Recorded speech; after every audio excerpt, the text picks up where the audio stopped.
mal, que es esto, de los buffers. Bueno, ya les había explicado el otro día, el día que era, no sé qué día, que nosotros necesitamos buffer con pKs cercanas al pH del medio que yo quiero mantener. ¿De acuerdo? Yo les digo que un beaker y les dije, bueno, si yo tengo un beaker, que es una solución de trabajo, y yo quiero que ese beaker mantenga un pH en 8, de nuevo, hagamos el beaker, la solución de trabajo. Recuerden que a esa solución de trabajo yo le voy a ir agregando reactivos y yo quiero que el pH de este medio, de esta solución de trabajo, se mantenga en 8. Estoy poniendo un ejemplo de, no, ahí cualquiera. Entonces yo tengo que agregar un buffer a esta solución de trabajo, porque si yo agrego un ácido, el pH baja, si agrego un álcali sube. Y obviamente eso no puede pasar en un reactivo o en una solución de trabajo, o no debería pasar. Entonces yo ocupo agregarle un buffer. La pregunta es, ¿cómo selecciono el buffer que vamos a usar? Y yo les dije que es por la pKa. Recuerden que la pKa es el menos logaritmo de la Ka. Entonces, ese es un valor que tienen los buffers. Deberíamos nosotros entonces utilizar buffer con pKas que estén entre 7 y 9. Más o menos una unidad de pH por debajo y una unidad de pH por arriba. ¿Okay? Eso es lo general. Entonces, nosotros, por ejemplo, en el laboratorio de bioquímica, a veces ocupamos tener la solución de trabajo a un buffer, a un pH, de 7.2. Entonces tenemos que buscar buffer cuyo valor de pK esté muy cercano a el pH del medio que deseamos mantener. ¿Ok? Eso es el principio de los buffers. Ahora, recuerden que pKa significa el pH al cual un ácido se encuentra disociado en un 50%, es decir, el 50% de las moléculas se encuentra en forma de ácido y el otro 50% se han disociado. Y aquí les pongo esta curva para ver si me lo logran entender mejor. Aquí yo tengo lo que pasaría químicamente, el agregar ácido o el agregar base. Recuerden que si a un medio de trabajo yo le agrego ácido, pues el pH baja, si a un medio de trabajo le agrego base, el pH sube. Y aquí yo tengo el pH del medio, es decir, cómo el pH del medio va a ir bajando o cómo el pH del medio va a ir subiendo. Y aquí tengo el pKa, porque recuerden que pKa va a ser el pH al cual, ¿verdad? El medio se encuentra disociado, el ácido se encuentra disociado 50 y 50. Como yo les acabo de decir, hay un margen de más 1 menos 1 para mantener el pH. Obsérvese que, aunque yo tenga un buffer, si yo agrego demasiado ácido, ya el buffer pierde la capacidad de amortiguamiento.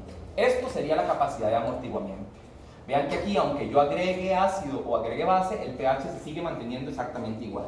Pongámosle un número, 7, digamos, que es el valor neutro. Entonces, digamos que yo tengo aquí un sistema, una solución de trabajo con un pH de 7. Entonces, yo le vengo y le agrego unas gotitas de ácido, pero vean que todavía se mantiene en esta zona. Entonces, aunque yo agregue ácido, el pH prácticamente es el mismo. Y si yo agrego base, vean que el pH prácticamente se mantiene igual. Vean que la variación es muy poca. Pero si yo sigo agregando ácido y ácido y ácido, llega un momento en el que ya yo supero la capacidad buffer del buffer, y entonces el pH ya va a ir descendiendo. Al principio el descenso va a ser más lento, pero conforme yo sigo agregando ácido, pues obviamente el pH va a ir descendiendo, qué sé yo, a 0. Lo mismo pasa con la base. Si yo agrego base y base, mientras esté en la zona buffer, la región buffer, pues me la juego, porque el pH no cambia. Pero si yo sigo agregando KOH, KOH, KOH, pues llega un momento en el que el pH va a ir aumentando. ¿Okay? Eso es un buffer. Eso sería la forma gráfica de ver el comportamiento de un buffer. ¿Alguno de ustedes recuerda en algún momento que haya usado un buffer en algún experimento, lo que sea? No, nunca han hecho un experimento en química ustedes. No con buffer, nunca han usado un buffer. O un amortiguador, no, nunca.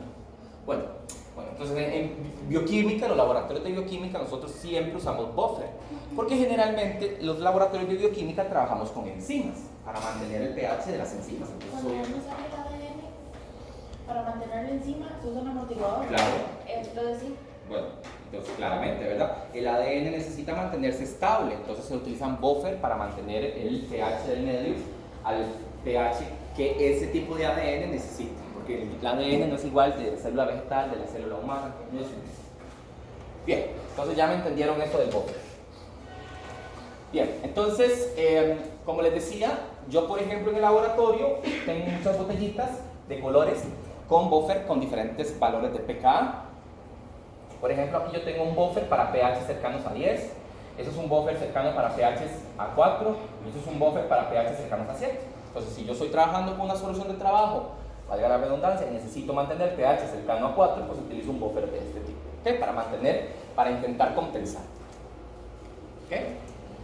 Ahora, se lo voy a enseñar gráficamente para que me lo entiendan aún mejor. Aquí yo tengo un pHímetro. Un pHímetro es un dispositivo que me permite medir pues, la concentración de pH. Bueno, la concentración de pH no, el pH, básicamente. Es un pHímetro, es un que mide el pH. Entonces es como una especie de cajita que tiene como un lápiz o un lapicero, como una agujita, y entonces uno lo mete en el beaker, por ejemplo ahí. Aquí tenemos agua destilada, agua pura, entonces el pH es 7, pH neutro. Pero entonces yo comienzo, pensemos que no tengo un buffer, entonces yo comienzo a agregar gotitas de un ácido, el que sea, fuerte o débil. Entonces lo que va a pasar es que esos hidrogeniones aumentan su concentración en el beaker y al aumentar la concentración de hidrogeniones el pH comienza a bajar. Entonces vean ustedes que ahí pasó a 4. Lo mismo podría pasar si yo agrego una base. Entonces si yo comienzo a agregar una base, entonces lo que comienza a pasar es que la concentración de hidrogeniones del beaker comienza a descender y al haber menos hidrogeniones el pH comienza a subir. ¿Verdad? Que es lo que estamos viendo acá. Les repito, esto no debería pasar ni en una solución de trabajo ni tampoco en el cuerpo, porque imagínense ustedes que nosotros estaríamos para allá y para acá en ácido base. No puede pasar. Eso nosotros tenemos buffer, que es lo que vamos a ver en este escenario. Ahora aquí yo tengo el pHímetro, tengo un beaker, pero yo a ese beaker le agregué el buffer. El buffer, obviamente, para mantener pH en 7, es decir, un buffer cuyo pKa es de 6 a 8 posiblemente. Entonces yo comienzo a agregar gotitas de ácido. Vean que el pH comienza a variar, pero su variación es prácticamente muy poco. Entonces sí cambian algo el pH bajando, pero baja muy poco. Lo mismo le pasa a si agrego base. Puede ser que suba un poquito, pero va a subir poco. Y en este rango todavía estamos muy cercanos al pH original, por lo tanto, digamos, posiblemente el experimento sirva. Esto exactamente le pasa a nuestro cuerpo. Nuestro cuerpo tiene una solución de trabajo, que es el plasma, y tiene buffer que aunque se agreguen más ácidos, en nuestro caso, el pH se mantiene dentro del rango que ya les he dicho. Ese rango es de 735 a 745 en el pH del plasma arterial. ¿Okay? El pH de la sangre venosa es ligeramente más ácida. Nosotros todos los días, compañeros, producimos 22.000 miliequivalentes de ácido sultanate. Es un montón. Un montón que si nosotros no tuviéramos buffer, el pH nuestro sería menor a 1, totalmente inviable, ¿verdad? Y es que nosotros producimos ácidos por la actividad física, producimos ácidos por la actividad enzimática, producimos ácidos por todo. Así, tenemos dos formas de eliminar el exceso de hidrogeniones, la respiración y la orina. Son los dos principales métodos para eliminar hidrogeniones. Repito, la respiración y la orina. Respiración, porque a través de la exhalación eliminamos CO2 y agua, y a través de la orina, porque sí, en la orina podemos eliminar directamente los hidrogeniones. Entonces, ya sea el metabolismo propiamente, ya sea la dieta, el ejercicio o incluso la actividad bacteriana, favorecen la generación de ácidos. Si esos ácidos se pueden regular y compensar, pues entonces tenemos un pH normal y constante, que es lo que pasa en todos ustedes y en mí en este momento. Pero, si ese fenómeno de adicionar ácidos no es regulado, ya nos vamos a enfrentar a un trastorno ácido-básico. Entonces, lo primero que voy a hacer es tratar de explicar cómo mantenemos el pH constante de la sangre arterial y luego vamos a explicar propiamente los trastornos. ¿Okay? Ahora, cuando nosotros decimos que el pH se vuelve ácido, ya les había dicho, el trastorno se llama acidosis y el trastorno en sangre se llama acidemia. Cuando decimos que hay un trastorno donde el pH se vuelve más bien alcalino, decimos que se llama alcalosis y sería una alcalemia. ¿Ok? Eso es como se llama. Y aquí les he puesto esta tabla, esta imagen más bien, con los signos y síntomas, tanto sistema nervioso central y respiratorio, de las acidosis y las alcalosis. Pero por primera vez, el diagnóstico de los trastornos ácido-base no se hace por clínica, sino que se hace por bioquímica, por laboratorio. ¿Verdad? Es un error pensar que uno puede hacer un diagnóstico de esos trastornos por los síntomas, ¿verdad? Hay que hacerlo por la bioquímica. Ahora bien, ¿hasta dónde puede llegar uno en acidemia y hasta dónde puede llegar uno en alcalemia? Muy fácil. En acidemia hasta 6.9. por debajo de 6.9 es mortal. Entonces, una acidosis que está cercana a 6.9 es mortal. Y en el caso de las alcalemias o las alcalosis, igual hasta 7.9.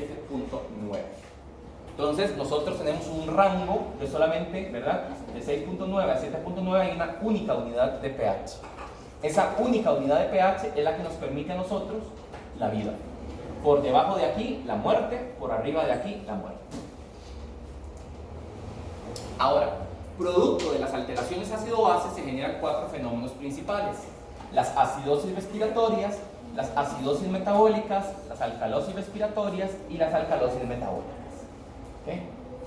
Vamos a ver si podemos, ¿verdad? Si podemos explicarles lo siguiente.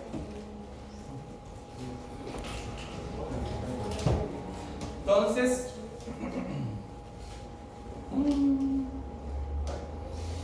bien, entonces yo les dije a ustedes que nosotros tenemos un problema con el exceso de hidrogeniones. El exceso de hidrogeniones es el problema en nosotros los humanos. Y nosotros tenemos 2 mecanismos para regular esos excesos de hidrogeniones. Tenemos el mecanismo de la respiración y la forma de excreción renal, digamos así, el sistema urinario. En realidad, digamos, el sistema renal. Porque urinario tiene un montón de órganos que nacen. Entonces, respiración. Ya. Nosotros respiramos y metemos oxígeno, ¿verdad? Entonces, cuando nosotros inhalamos, digamos, cuando voy a hacer aquí una naricilla, cuando uno inhala, ¿ok? Uno inhala oxígeno en el aire atmosférico. Pero por el contrario, cuando uno exhala, exhala CO2 y agua. De hecho, pueden hacer la prueba. Si ustedes colocan su teléfono frente a su nariz, ya mismo, y exhalan sobre él, se empaña. Se empaña. Y ahí hay, ¿verdad? Bueno, ahí hay CO2 que se fue en la atmósfera, ustedes no están viendo. Y está agua, por eso es que se pone como húmedo. Entonces, este CO2 y agua es el buffer. Aunque no lo crean, ese es el buffer. El hecho que nosotros eliminemos CO2 y agua es el mecanismo buffer. ¿Por qué? Vean algo muy sencillo.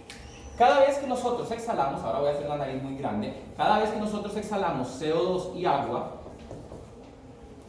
tenemos que pensar de dónde viene ese CO2 y agua. Y es que ese CO2 y agua proviene de una molécula que se llama ácido carbónico. ¿Okay? Entonces, esto es lo que nosotros estamos eliminando. Pero en nuestro sistema se ha generado ácido carbónico. H2CO3. Y el ácido carbónico a su vez se ha formado por la unión de hidrogeniones más bicarbonato. Repito, cada vez que ustedes exhalan CO2 y agua. Ese CO2 y agua antes era ácido carbónico y el ácido carbónico antes eran hidrogeniones y bicarbonato. Entonces, cuando ustedes eliminan CO2 y agua, indirectamente lo que están haciendo ustedes es barriendo aquel exceso de hidrogeniones que les dije antes. Vean que nosotros no estamos botando hidrogeniones en la respiración, pero indirectamente los estamos eliminando.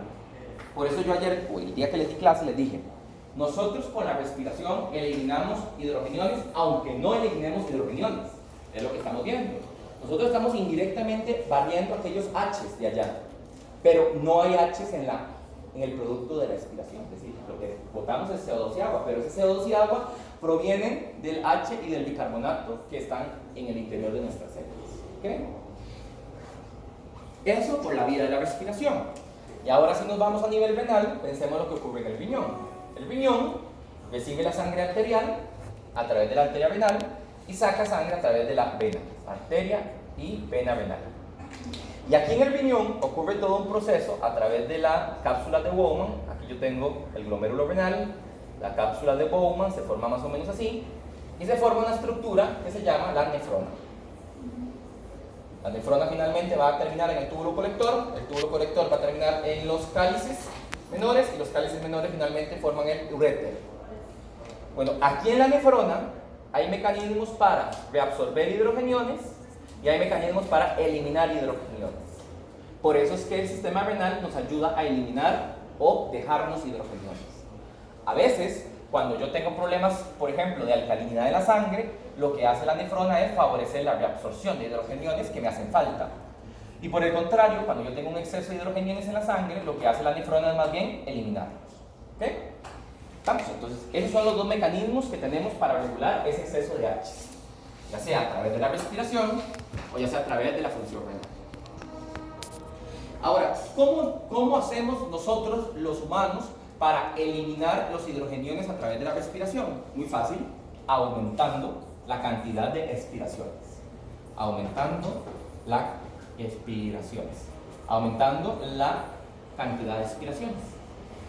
Entonces, si yo tengo exceso de hidrogeniones en la sangre, el mecanismo que va a haber respiratorio sería aumentar la frecuencia de respiraciones. Entonces yo comienzo a respirar más rápido.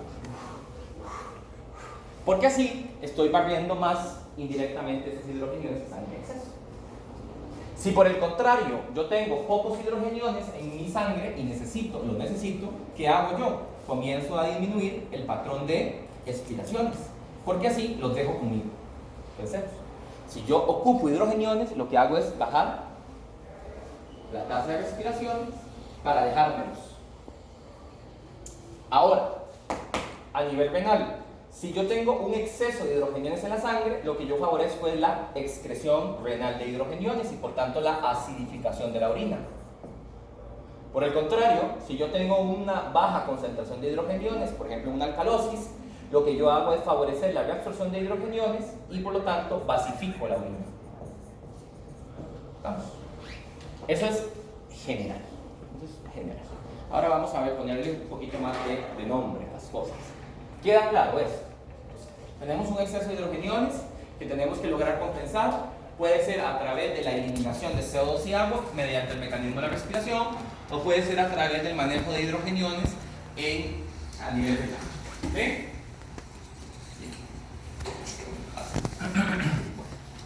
Entonces nosotros vamos a estudiar en este curso los 4 trastornos ácido-base principales. Hay más, hay un montón de trastornos mixtos, pero eso no los vamos a ver hoy. Eso los verán en algún momento cuando estén ya más avanzados en carrera. ¿Sí? O cuando estén haciendo especialidad o en algún momento de sus vidas. Pero no hoy. Hoy no es el momento. Entonces, ¿por qué se llama trastorno respiratorio y por qué se llama trastorno metabólico? Es muy fácil. Los trastornos ácido-base respiratorios, sean las acidosis o sean las alcalosis, se generan por cambios en la dinámica de la respiración. Yo les dije a ustedes en el dibujo anterior que si uno modificaba la tasa de respiraciones, pues también modificaba la cantidad de hidrogeniones que elimina o no elimina. Entonces pensemos. Yo les acabo de decir a ustedes que cuando nosotros respiramos, eliminamos CO2 y agua e indirectamente estamos eliminando hidrogeniones. Entonces, ¿qué pasa si yo aumento la tasa de respiraciones? ¿Qué pasa si yo comienzo a respirar más rápido? Comienzo a eliminarlos, ¿verdad? Sí, aquellos hidrogeniones que antes tenía conmigo, ahora los estoy eliminando. ¿Qué pasa cuando uno disminuye la concentración de hidrogeniones en el pH? El pH, de nuevo, ¿qué pasa cuando yo elimino más hidrogeniones? ¿Qué pasa con la concentración de hidrogeniones? La concentración de hidrogeniones baja. ¿Qué pasa con el pH? Sube.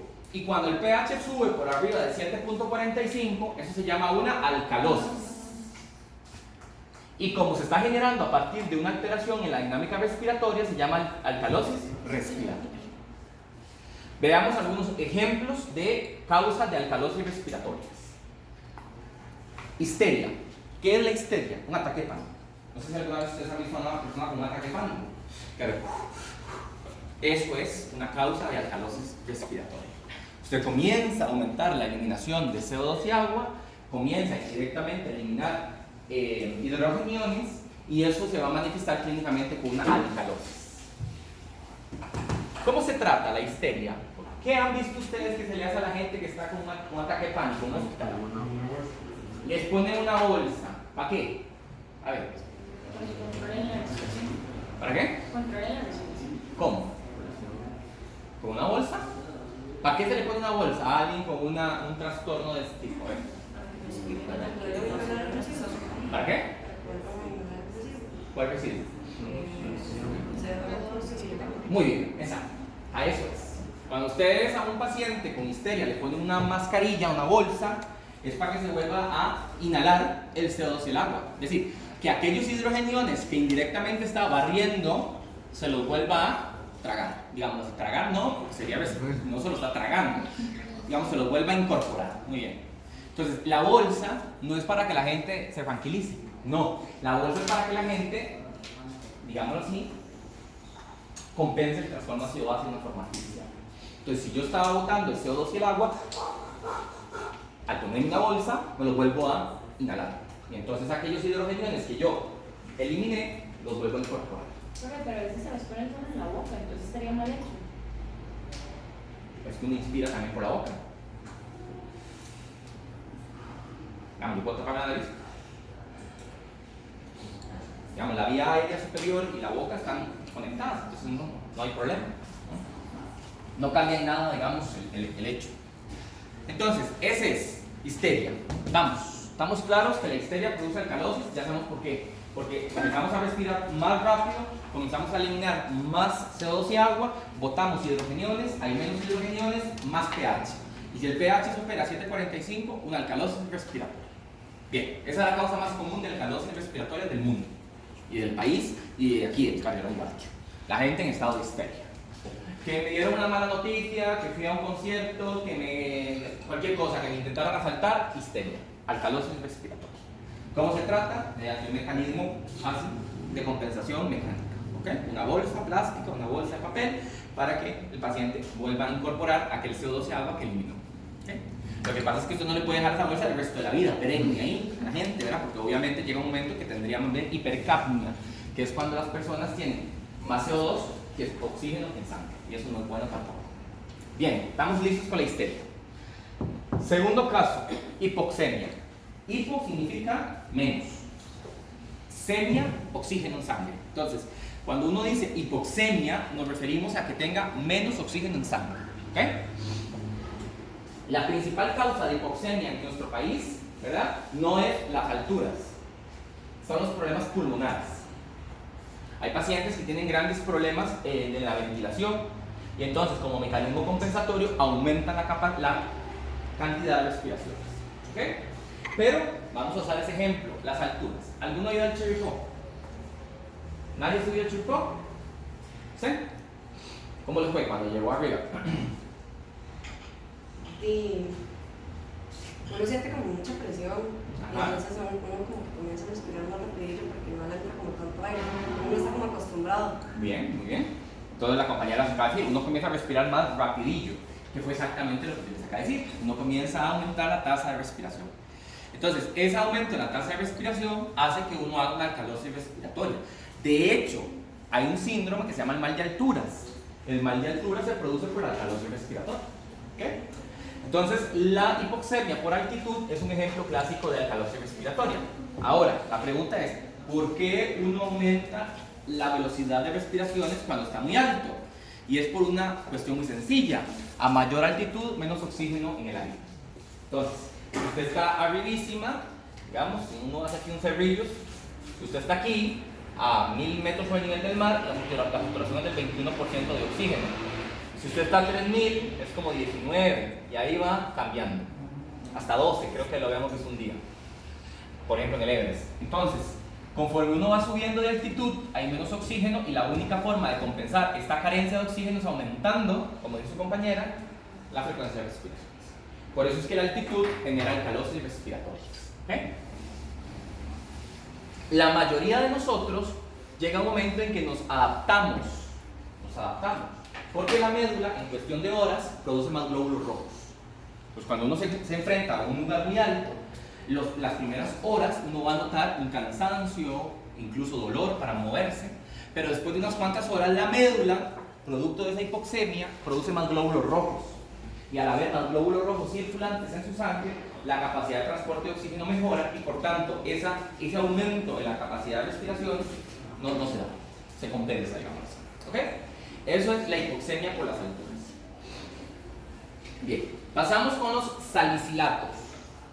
Los salicilatos son un grupo de fármacos dentro del cual está la aspirina. La aspirina se llama ácido acetil salicílico, ese es el nombre de la molécula. Y resulta ser que los salicilatos tienen un efecto estimulante sobre el bulbo respiratorio. Los que ya llevaron fisiología recordarán que en el tallo cerebral hay un centro que se llama el bulbo respiratorio y el centro cardiogénico. El bulbo del tallo cerebral, el centro respiratorio, es el que estimula al nervio frénico para que el nervio frénico genere la contracción del músculo diafragma y ocurra la ventilación pulmonar. ¿Verdad? Es fisiología general. Entonces, hay unos fármacos que estimulan ese centro en el bulbo respiratorio para que se aumente la cantidad de respiraciones, como son la aspirina. Entonces, los pacientes cuando consumen aspirina para intoxicarse, para matarse, para autoeliminarse, entonces, ¿qué es lo que pasa? Que estos salicilatos, esta aspirina, por ejemplo, estimula al bulbo respiratorio y eso genera un aumento de la ventilación, aumento de la respiración. Por eso es que las intoxicaciones con aspirina generan una alcalosis respiratoria. Pero ojo, porque eso ocurre de forma temprana. Es decir, el efecto de la alcalosis respiratoria en las intoxicaciones con aspirina solo ocurre más o menos en las primeras 12 horas. Después de 12 horas de la intoxicación con ácido acetilsalicílico, esto que era una alcalosis respiratoria se va a terminar convirtiendo en una acidosis metabólica. ¿De dónde están? Están aquí. Una acidosis metabólica. Aquí está. Salicilatos late. Tarde. Después de 12 horas, el trastorno que era una alcalosis respiratoria por aumento de la tasa de respiraciones se convertirá en una acidosis metabólica. Entonces, el tipo de trastorno ácido-base con la intoxicación con aspirina depende del tiempo que haya pasado desde la ingesta. Una vez yo fui a un programa en Bolivia y nos dieron unas plantas que se llamaban lobo grande o algo así, que eran tecitos y lo que hacía era abrir las vías para poder respirar mejor. Ah, bueno, sí, claro. Cuando ustedes, si alguno ha ido a Perú o a Bolivia también, mis compañeros, las personas de esa región del mundo toman muchos brebajes, como coca y otras. ¿Verdad? Esa planta nunca la he escuchado, pero me imagino que es cierto. Esa planta lo que hace es va a generar una broncodilatación. Entonces, imagínense, si ustedes tienen menos aire por la altitud y ustedes abren las vías aéreas, pues entra más aire. Es un mecanismo de compensación, sí, puede pasar. Vamos. Entonces, de nuevo, la intoxicación con aspirina, dependiendo del momento, así se trastorna. Alcalosis respiratoria o acidosis metabólica. Cuarta causa de alcalosis respiratoria, los tumores. Pero no cualquier tumor, es decir, no es un tumor del páncreas, no es un tumor de un melanoma, no. Son los tumores que afectan el bulbo respiratorio, ¿verdad? Es decir, tumores, por ejemplo, de la médula que afecten el tallo cerebral. Tumores del cerebelo que afecten el tallo cerebral porque lo comprimen y entonces hacen que la tasa de respiración sea mayor, ¿verdad? Es poco común esta causa, pero también forma parte de las causas de alcalosis respiratoria. Y la quinta causa, que es un poco más común que la anterior, son los embolismos pulmonares. Los embolismos pulmonares son las obstrucciones de la circulación pulmonar. Recuerden que el pulmón tiene algo particular, y es que las arterias llevan sangre venosa y las venas llevan sangre arterial, ¿verdad? Eso es el pulmón. Entonces, cuando se obstruyen los vasos pulmonares, entonces lo que ocurre es justamente una compensación para aumentar, ¿verdad?, la capacidad de ventilar los tejidos. Piensen, si yo tengo el pulmón obstruido,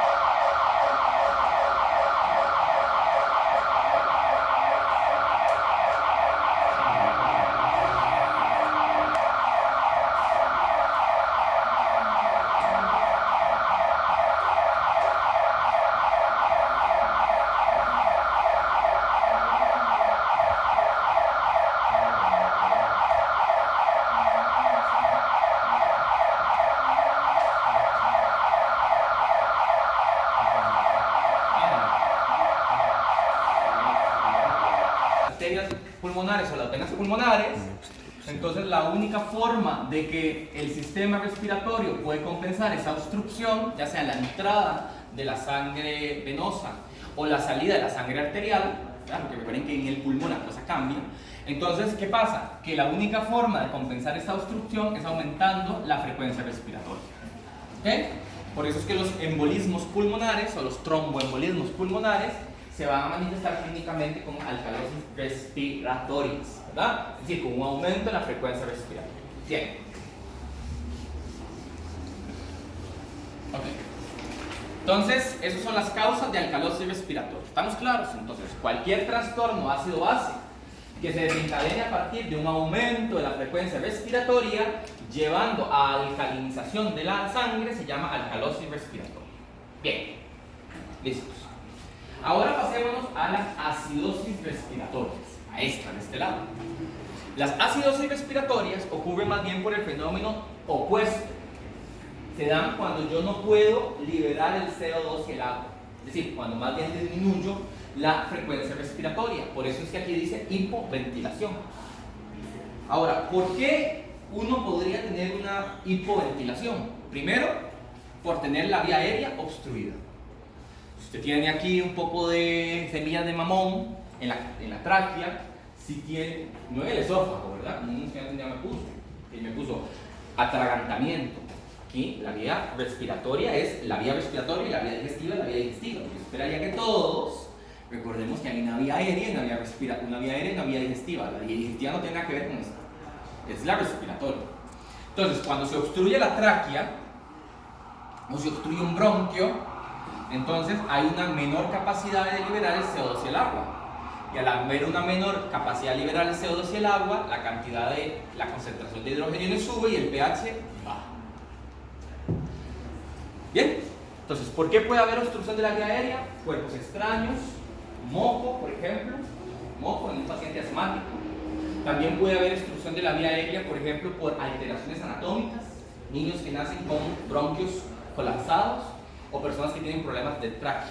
¿Ok? Bien. La segunda causa es la enfermedad pulmonar aguda, llámese neumonía, llámese asma, llámese incluso una neumonitis alérgica. Estas tres condiciones que acabo de mencionar cursan con dificultad o atrapamiento de aire.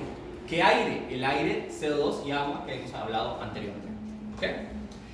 Luego tenemos la enfermedad pulmonar crónica. La enfermedad pulmonar crónica se llama el EPOC. El EPOC es una enfermedad en los pacientes que han fumado mucho o en la gente que se ha expuesto mucho al humo de cocina o al humo de carros. Entonces, los pacientes con EPOC tienen problemas para sacar el CO2 y el agua. De nuevo, recuerden que el CO2 y el agua son los que se van a convertir en hidrogeniones y esos hidrogeniones acidifican el medio. Luego tenemos los opioides y los sedantes. ¿Saben qué son opioides? Morfina, fentanilo, ¿verdad? Benzodiazepinas, por ejemplo, son sedantes. Todos estos medicamentos que se utilizan para disminuir el estado de ansiedad o el estado de actividad generan un efecto depresor sobre el sistema nervioso central muy grave. Y el sistema nervioso central, como les acaba de decir, en el tallo, es donde se controla la frecuencia respiratoria. Entonces, cuando uno está muy ansioso y le meten ribotril, clonazepam, o le meten alprazolam, o le meten morfina, lo que comienza a pasar es que